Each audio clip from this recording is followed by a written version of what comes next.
Now we are. Hey, good afternoon, everybody. And welcome to this second concert in our International Piano Exposition up here from Michigan State University. And how many of you were here last week when Jiwan played a concert? Awesome. Welcome back. So if you were here, you remember at the end I made an announcement that said, because I got up at the beginning just like this and then went and sat and watched the concert and thought of all the things I forgot to say. And there were two main jobs that I forgot last week. One of them had to do with these. So if you have a telephone with you, would you please make sure that it doesn't make rude noises during the concert? That will make the experience better for all of us.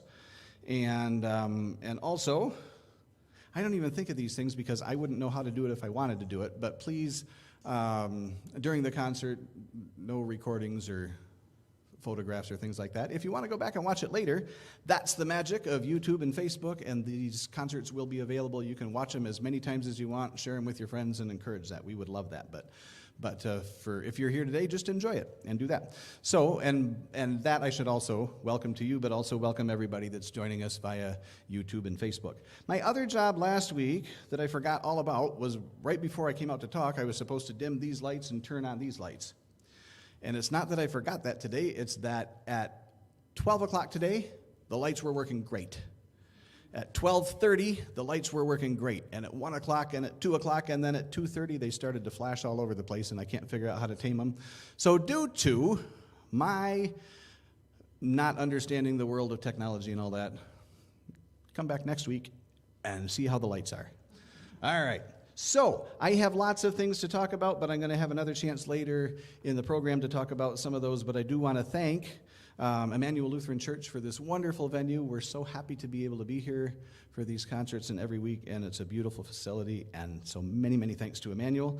And thank you to Michigan State University College of Music, and in particular, Professor Deborah Moriarty for helping put together this whole piano exposition. And it's super exciting to have these 4 weeks of doctoral students coming up from all over the world via East Lansing. So that's been great. So thanks to Deborah and the piano faculty down there and all of our donors and sponsors that make these things happen. You can look on our website that's still always under construction, all things going on, but do have a look there, and we're always adding to it and things like that. So that's what I have to say for now.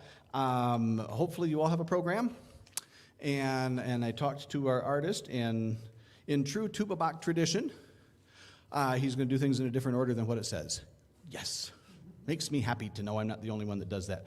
But I know you are going to enjoy yourself. He's a fantastic musician and a wonderful person. I've enjoyed meeting him so far and looking forward to hearing a whole concert. But please welcome today Mr. Hrant Bagrazyan.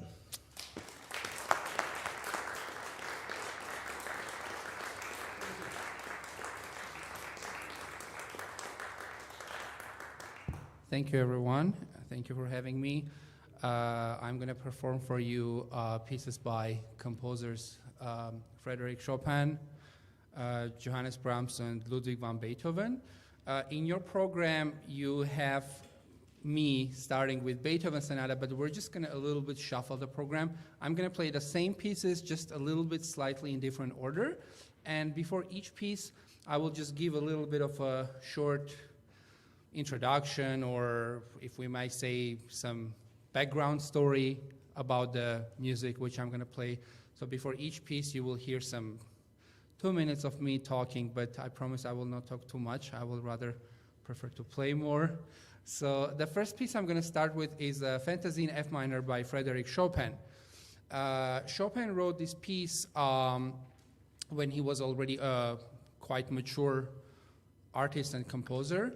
And this fantasy itself, it doesn't suggest any program, or it doesn't have any particular story in it, hence the name. Fantasy allows to have kind of like free range of musical expressions. But I think in this piece, Chopin, he represents the struggle and the resilience of his Polish nation, because he was Polish. He was born in Poland. And around that time in mid-19th century, first part of 19th century, Polish attempts of any kind of independence would always be drowned in blood by the Russian Empire. And Chopin, as a true son of his nation, he would grieve for all those losses, and he would always try to instill in his music this resistance of Polish people. And even though his music sounds very beautiful and very pleasant on first sight, it really has this tension and drama inside. One music critic of 19th century, I might be wrong, but I think it was Robert Schumann, he said that Chopin's music is like guns hidden in flowers. So it does have that explosive power in it, yet it's very beautiful outside. So I hope you will enjoy it. The piece goes around like 12 to 14 minutes.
Thank you very much. So I would love to, oops, I'm just trying to check my time. Okay, we're good. So I would love to say a couple of words about the next piece I'm going to play, also by Chopin. This time, this is Ballade number 2 in F major. This is one of his 4 ballades, which he wrote in his life. And there's an interesting story about the actual name of ballade, because ballade in 19th century, it was rather a popular literature genre, not musical genre. And Chopin was perhaps the first prominent composer who wrote one movement musical piece for piano, and he named it ballade. And then some other fellow composers followed his footsteps, like Franz Liszt. He also kind of like copied Chopin and started writing ballades too, but Chopin was the first prominent composer of 19th century to do so. And a ballade usually, in this case, it means that there is some kind of story in it. While Chopin doesn't give us any programmed notes or anything about what this music is about, but we know, the music historians, they believe that Chopin was deeply inspired by this Polish poem by Adam Mickiewicz. When he was writing this ballade, he kind of had that story in the back of his mind when he was writing it. So the poem is telling a story about a young man who falls in love with a beautiful girl, you know, and I think he meets her at a lake or something like that in nature, and he starts telling her that she is his true love, he will love her till the end of his life, and then this girl decides to test him. So by the supernatural powers which she possessed, apparently she changes her appearance and comes to this man as a goddess of lake. And then this young man sees this supposedly new woman. He doesn't recognize the girl, and he starts immediately confessing his feelings to this new girl, saying that he loves her very much. And then this girl eventually brings back her original appearance, and the guy realizes that he was tricked, but it's too late. She drowns him to the lake, and just, you know, he dies. So the music here, which I'm going to play, it starts with very pastoral, peaceful entrance, almost like it's a still lake or some nature, if you will. And then after that first phase, first section, when it's over, the violent next section crushes in. This is the section which represents the storm. The lake is already anxious and dark. And then this pastoral theme comes back, but this time already we hear some notes of anxiousness and worried, kind of like feeling there. And eventually this violent storm comes back, and at the very end of the piece, you will hear that beginning rhythm, but already in minor. So that means the young man, he eventually died. So this is the ballade number 2. I hope you will enjoy it.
Thank you.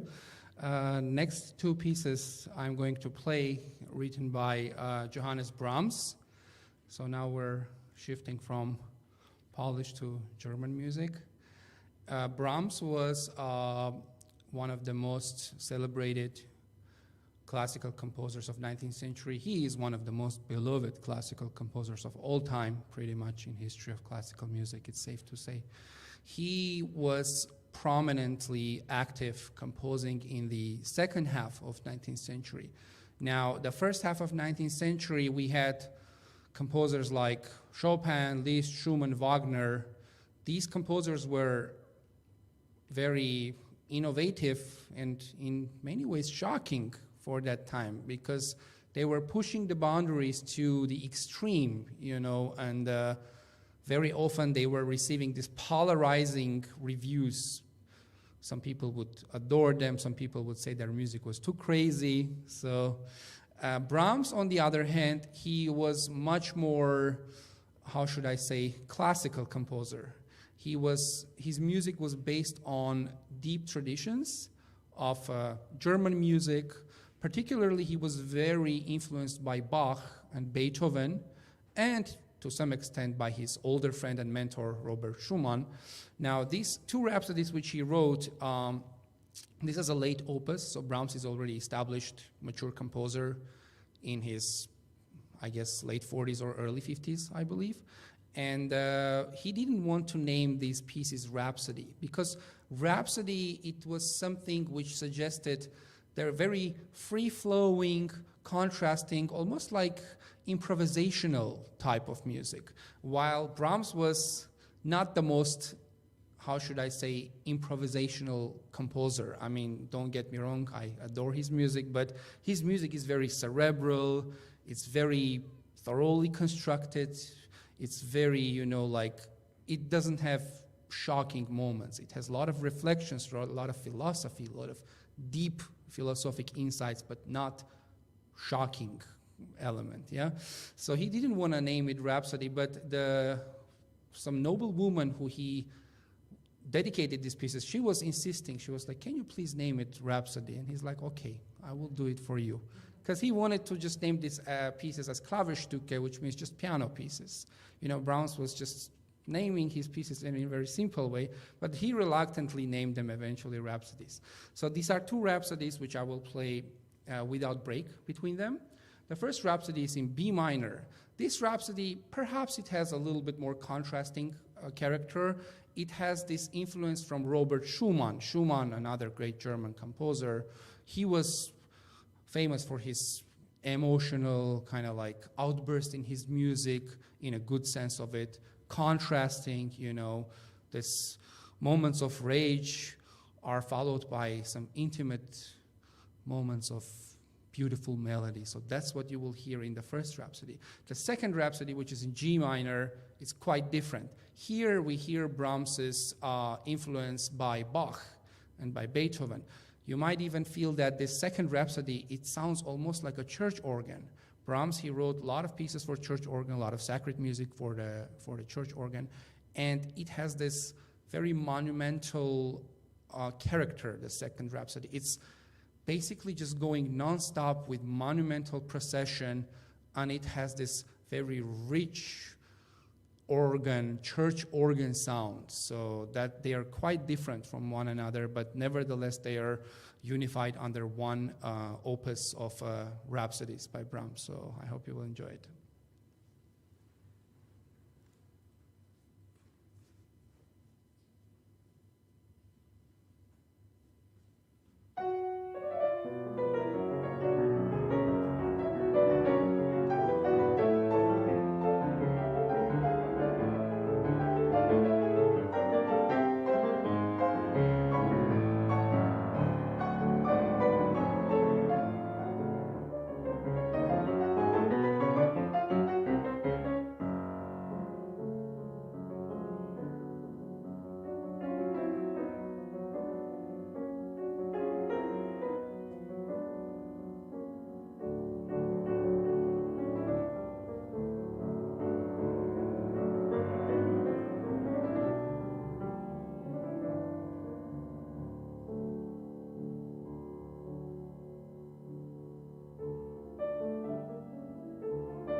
Thank you. The last piece I'm going to play, the longest one.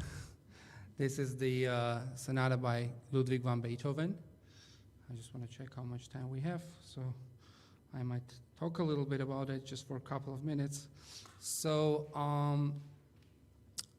this piece is written by Beethoven in around 1821 to 1823. This is one of his 3 last sonatas. He has 32 piano sonatas. This is his 31st one. And this sonata is generally considered probably the greatest sonata by Beethoven. This is his probably finest solo piano work. Some people might disagree and say it's the 32nd, but the 31st sonata is the most perfect one in its form, the way it's written, the way the melodies are distributed there. And the remarkable thing about this sonata and Beethoven's biography is that he was recovering from very long illness. He had variety of health issues with his lungs, eyesight. We all know about his deafness, that it was progressing and he was being alienated from everyone.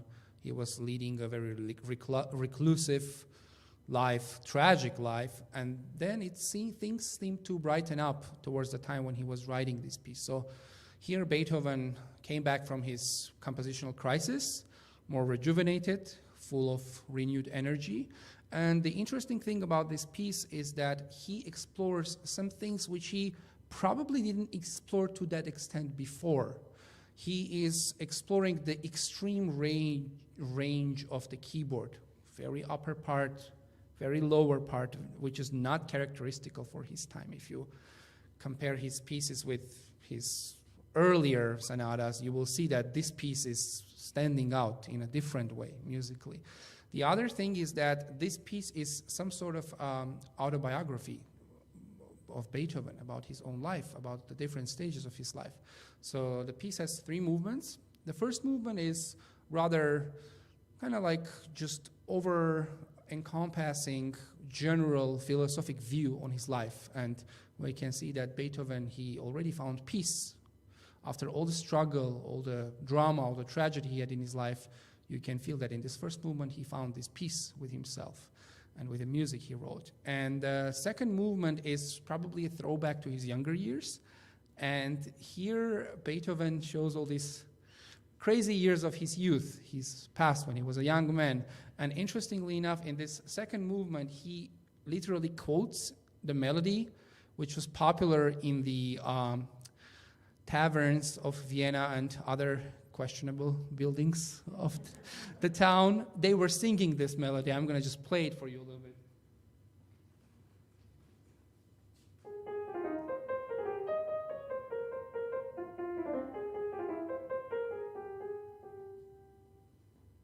So this was a popular tune, not written by him. He just kind of like inserted that melody there.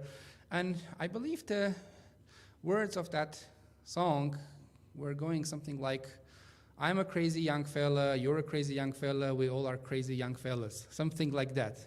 And he put this in the second movement, kind of tried to represent that crazy young years he had.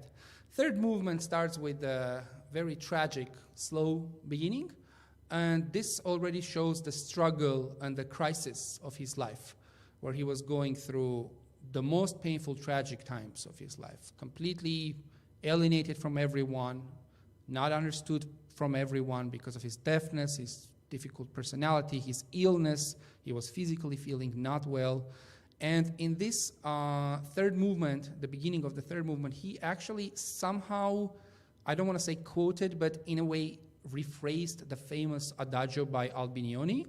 The Adagio goes itself this way.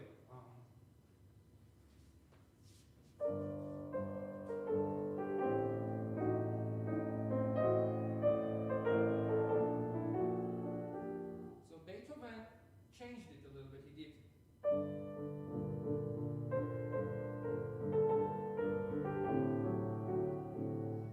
So the reason why he did this interesting, insertions of these old composers is because he was at that time diligently studying classical music of 16th, 17th century. He was very much interested in old Italian composers like Palestrina, Monteverdi, and of course the Bach's influence was there too. So he actually writes in that third movement, after this tragic adagio part, he writes a fugue. This is a polyphonic piece. Polyphonic music means that you don't have like melody and accompaniment, you just rather have independent voices which intertwine together and they create a beautiful harmony in melody. So he explored completely new territories here, I can say, in a way, and came up with a masterpiece, which is Sonata number 31 in F-flat major, and the piece goes around 20 minutes, so I hope you enjoy.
How about that? Yeah. So, Mr. Hrant Bagrazyan. Yeah. Hey, a couple of things, and then, so this is exciting because I talked to Hrant a little before the concert, and so for an extra little dessert treat, something from Armenia too. So before that, wanted to be sure, and again, thank the folks that need to be thanked, Emmanuel Lutheran Church and Michigan State University College of Music. Paul Hillman is over at Command Central today making all the live stream stuff work, so thanks to Paul. And Jeff that do what they do. Ben McWilliams is our MSU intern that's making things happen down on the East Lansing end of things. And Jack Spicer is back here at a camera, and he is a new intern to us from Ferris State University. So excited to have those two guys helping us out. So thank you, Jack. Yes. Trying to think, as you came in, I think Adriana tried to get everybody, but the Festival of the Arts is coming up in just a couple of weeks. After this whole series gets over the entire month of February. So if you want to know what's going on with that, and several concerts happening right here at Emmanuel, but also all over Big Rapids, so please take part in that. Still 2 concerts to go in this International Piano Expo from MSU next week. Next week's actually kind of a bonus thing with that. We get a whole trio but just different. So Chang Li is here playing piano, and also Yu Jin is a violinist, and Ming Jung Cheng on cello. So a different approach, but still featuring the piano. And then the final week on January 30th, Elena Kabalashvili is here, and for a couple of pieces, her husband is going to join her, Jamal Tavadzi. So please come back for those 2 Sunday afternoons at 4. The other thing I wanted to talk about, in addition to featuring these amazing musicians, such as Hrant, is the instrument that's behind Hrant. We talked a little bit about that last week, but this is brand new to Tuba Bach. It's a Mason and Hamlin Grand made in Boston, the finest American pianos that are out there. They've been around since the 1860s, I think. This instrument itself was built about 50 years ago, 1970, and it has been recently rebuilt by James Reeder and his company down in Lansing, Michigan. And they have a fantastic shop down there. So point 1 of that is, if you need a piano, go see Jim Reeder. He's got a great shop down there in Lansing. So we are, it's been here with us here in Big Rapids since August, or September, I guess, early September. And the hope is that it lives here forever. We're working on buying this. If you were here last week, I think I mentioned that we were about a third of the way there. Wonderful things happened between last Sunday and today, and we are now more than halfway there. So we are, yes. In fact, and there's one of these hanging on the door, but it's fun, and I should have explained it before, but I'm moving these, so we're getting the white keys over there. We're past the halfway point there. We are, because I like numbers, we're 53.2% of the way, which is about almost 47, so there's 88 keys on a piano, so we got just over 47 of the keys paid for. So just so you know, over half of what Hrant played today was on keys that actually belong to us. The stuff up on top is all still borrowed, but it's pretty exciting. So we're working on that. If you would like to be a part of that, we would love to have you be a part of that. It breaks down to, somebody asked me today, so I'm happy to share it. So an instrument like this, brand new, it's approaching $150,000 for an instrument like that. Thankfully, we did not have to pay that much. In its rebuilt state, and I would say, knowing what Jim does, and I think Jim would say too, in many, many, many ways, this is even a finer instrument than it was in 1970 when it came off the line. But because they like what we do and recognize what we're doing up here for concerts and some other things and all that, the piano comes to us for just under $60,000. So that's very cool. It works out, because I like numbers, $625 per key. Just saying. So if you're so inclined and would like to buy a key or multiple keys and you like round numbers, then see if you can add that up and make it work. But we will take anything, and we like that. But it is a major investment to us. We're super excited to have it. If you would like to be part of that, some of you already have been, and thank you so much for being a part. And if you would like to, I'm happy to talk to you about it afterwards today or at any time. There's some envelopes out on the table out there that already have our address on it. So if you're interested, please see us. So that's my plug about the piano today, but we are excited about it, and I'm excited to have people like Hrant here playing it, so y'all can hear just what a magnificent instrument it is, played by magnificent pianists such as Hrant. So thank you, sir.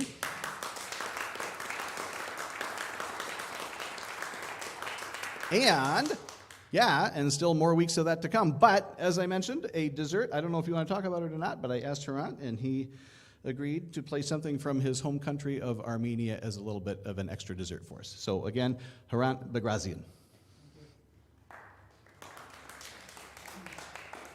I'm going to play a piece by Armenian composer, classical slash folk composer Komitas, who lived in first half of 20th century. This is a piece called Armenian Dance, one of the 6 Armenian dances. And this piece is very dear to me because I played it as an encore at my Carnegie Hall recital debut. So it's a special piece for me. So I hope you enjoy.